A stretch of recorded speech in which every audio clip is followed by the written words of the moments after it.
So, ang video ko po ngayon is um, yung pagkakaiba po ng anxiety attack at anxiety disorder. May mga tao kasi na akala nila um, yung anxiety is pasok na sa isang kumbaga mental health manual, kumbaga. Ang pasok lang talaga guys sa mental health manual, yung statistic ay yung may mga anxiety disorder po. Pero yung anxiety attack po, lahat tayo nito ay mayroon tayo at madali lang itong makoping. Madali lang itong matreat sa mga alternative treatment na hindi kayo pupunta ng psychiatrist or iinom ng mga medication na antidepressant pills. Anxiety kasi malaki yan tulong sa atin sa ating pagiging isang tao. Kasi yung anxiety is tinutulungan tayo na makapaghanda sa mga mangyayari, like for example kung nasa sitwasyon ka ng panganib, so ang gagawin mo is gagawa ka ng paraan para mailigtas mo yung sarili mo sa kapahamakan. May mga tao kasi na nami-misinterpret yung pagkakaroon ng anxiety. Kasi guys, yung anxiety is just an like an alarm kung tayo ay nasa isang problema. Like for example na kapag nasa auto ka tapos may isang tao na pumasok at kumbaga, kahina-hinala yung kanyang mga kinikilos. So, ikaw, you feel anxious na baka ito mag-declare ng hold up dito. So ano yung gagawin mo? So, yung mga ano mo, yung signal na ipinaparating sa ating utak is nagbibigay ito ng tinatawag na fight or flight, Depende kasi sa sitwasyon kung ikaw lalabanan mo itong taong ito na magho-hold up sa'yo or ibibigay mo para walang mangyari sa'yo. So, ganun yung kumbaga ganun yung alarm, yung signal na nangyayari sa atin utak at nagiging reaction natin sa ating panlabas. So, kahit mga hayop guys, mayroon ding anxiety sa like for example, like paparating yung New Year, yung mga nagpapaputok. Tingnan ninyo kung saan nagpupunta yung mga aso, 'di ba? Nagtatago sila kasi anxious sila sa mga nangyayari sa kanilang paligid kasi hindi nila alam or kumbaga ano ba talaga yung nangyayari. So, yung reaction nila is nagiging anxious at nagiging sila parang agresibo kasi hindi nga nila alam kung ano yung nangyayari. Yung mga babies din kapag nawawalay yung kanilang mother sa piling nila, nakakaramdam kasi sila. So, nagkakaroon yung baby ng anxious kasi feeling nila nasa panganib. Gaya din natin kapag tayo ay may anxiety, tayong mga adult, pag nakakaroon tayo ng anxiety, lalo na pag hindi natin familiar yung lugar, natatakot tayo na baka tayo mawala or hindi na tayo makabalik ng bahay. Kumbaga, ganun din yung mga babies. So, yung mga babies talaga is natatakot sila kapag wala dyan yung kanilang magulang, yung kanilang mother. So, that is normal like what I said. It's an emotion na hindi talaga ma-explain kung bakit nagkakaroon ng isang tao ng anxiety attack. But itong anxiety, this is a healthy anxiety kasi binibigyan tayo ng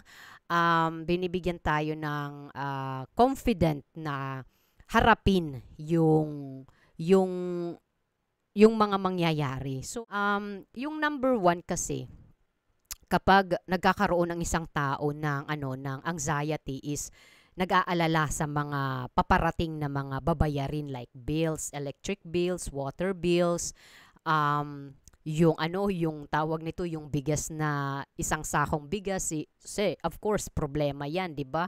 Mas makakatipid ka kapag may isang sakong bigas ka for whole months, di ba? Tapos, internet, cable, tapos yung pang-araw-araw, di ba? Kasi syempre, kumbaga yan yung normal, yung everyday na talaga natin na nararanasan natin, 'di ba? So, ikaw ay anxious, ikaw ay may anxiety, but that is normal. Normal 'yan. And yung nag-aalala ka sa sa trabaho mo, like for example, um marami ka ng nagagawang mali, tapos na aano ka, kumbaga nag-aalala ka na baka isang araw sisantehin ka. So ano yung gagawin mo? So yung gagawin mo is pagbubutihan mo pa yung yung performance mo sa work. Tapos kung nag-aalala ka kasi magtatanggalan ng mga empleyado kasi nga yung kumpanya ninyo is na bankrupt, something like that. So nag-aalala ka na papaano yung pamilya ko. So that is normal anxiety. And may mga kumbaga may mga positibo naman itong anxiety kasi binibigyan ka ng chance na makapag-isip, na okay, dapat akong humanap ng trabaho kapag matanggal ako. Like you are very kumbaga optimistic or like advantage na ba na mag-iisip ka na if ever man na magtanggalan at madala ka sa tatanggalin. So, and then yung nag-aalala ka sa iyong relasyon sa like relationship about your marriage, relationship about your children, about your family, about your mother, your father. So, of course, lahat naman tayo nakakaramdam ng gano'n na being anxious din sa isang relasyon. But the only thing you have to do is you have to talk about it. Kung dapat pa bang ipagpatuloy yung relationship ninyo, and it is not an excuse, guys, to continue the relationship na it's because mayroon kayong anak. No. Kapag hindi na talaga healthy yung relationship ninyo, is better to let go. And the most important is to support your children, na kahit hindi na kayo mag-asawa or mag-live-in partner, dapat ipagpatuloy pa rin ninyo ang inyong pagiging isang magulang sa inyong mga anak. Kasi guys, why I say this, hindi naman ako perpekto. Kami mag-asawa, hindi kami perpekto.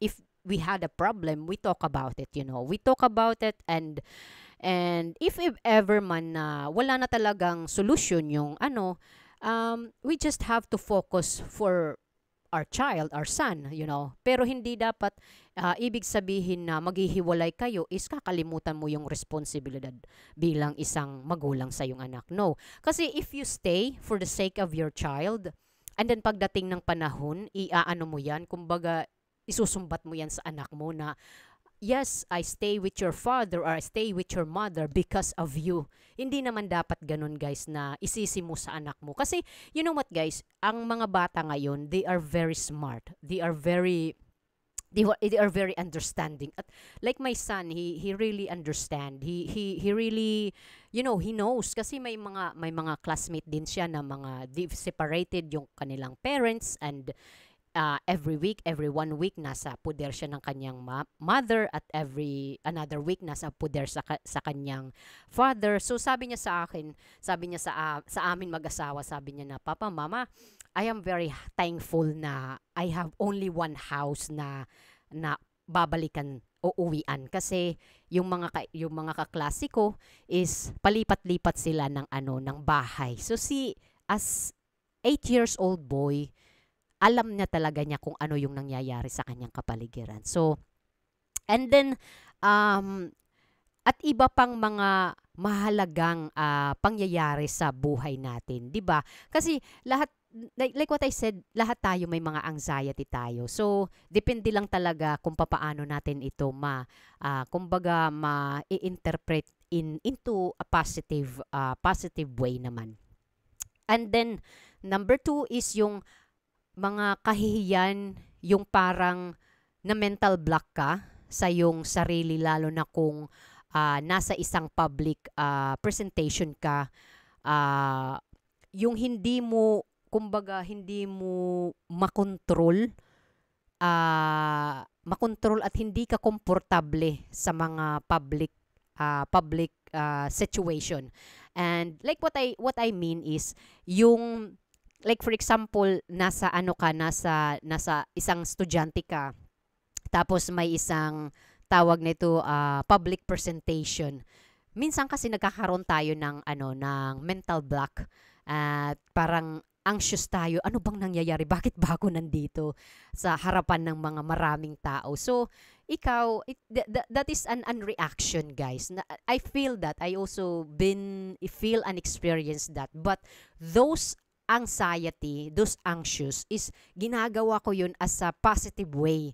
So, sinasabi ko talaga sa akin sarili na, okay, andito na ako, 'di ba? So, I have to stick with it and I have to be, um, not to pretend, but I have to be myself, you know. So, I know mga estudyante dyan, makaka-relate kayo, lalo na pag may mga graded recitation, may examen, or may mga performance, 'di ba? Like yung ano na yung buwan ng wika, nag ano din ako, kumbaga sumali din ako ng mga presentation sa paaralan nung especially when I was in college. So as in talaga yung ano ko talaga yung anxious at nervous ko talaga. So nervyosa talaga ako. But I just kumbaga I just being myself, ginagawa ko lang talaga yung best ko. Yun ang ano ko, kumbaga yun ang secret weapon ko. Kasi before kasi hindi ko pa alam about this, anxiety disorder. But I know myself na I already have this anxiety. But those anxiety, hindi ko siya tiningnan as a negative para sa akin. Tiningnan ko yun as a positive, na binibigyan ako ng lakas ng loob to perform in front of people, di ba? I don't care kung magkamali ako. Yeah, this is nothing to be perfect, and then kailangan mo talagang mag-performs, kailangan mo talagang mag-ensayo, like kung tula man yan, or it's like a presentation. So, kailangan mo talagang mag-cooperate sa mga kaklase mo. And then, number 3 is yung pinapagpawisan ka bago yung big presentation or yung examen. And yung iba pang yung mahalagang pangyayari. So, yung ano naman, yung mga test naman, I have that also. Kasi syempre, I'm also thinking na makakapasa ba ako? Okay ba yung score ko?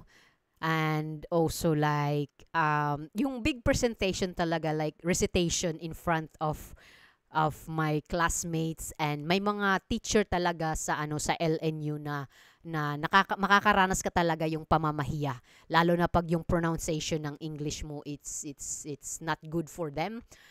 As in talaga, mag-criticize talaga sila sa'yo. But those criticizing, hindi ko yun tinitingnan as a negative. Tinitingnan ko yun as a positive. Kasi syempre, in the future, malaking tulong yan sa'yo. Malaking tulong yan sa'yo, sa yung pagiging isang guro. Kasi I was also future teacher nung time na yun, kung pinagpatuloy ko.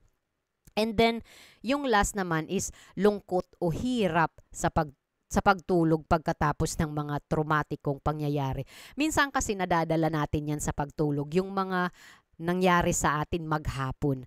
If it's excitement, sadness, kumbaga nakakairita, or yung basta yung mga traumatiko na nangyari sa sa whole day mo, nadadala mo yan sa pagtulog mo. At ako kasi nung bataan ko, nadadala ko talaga yun.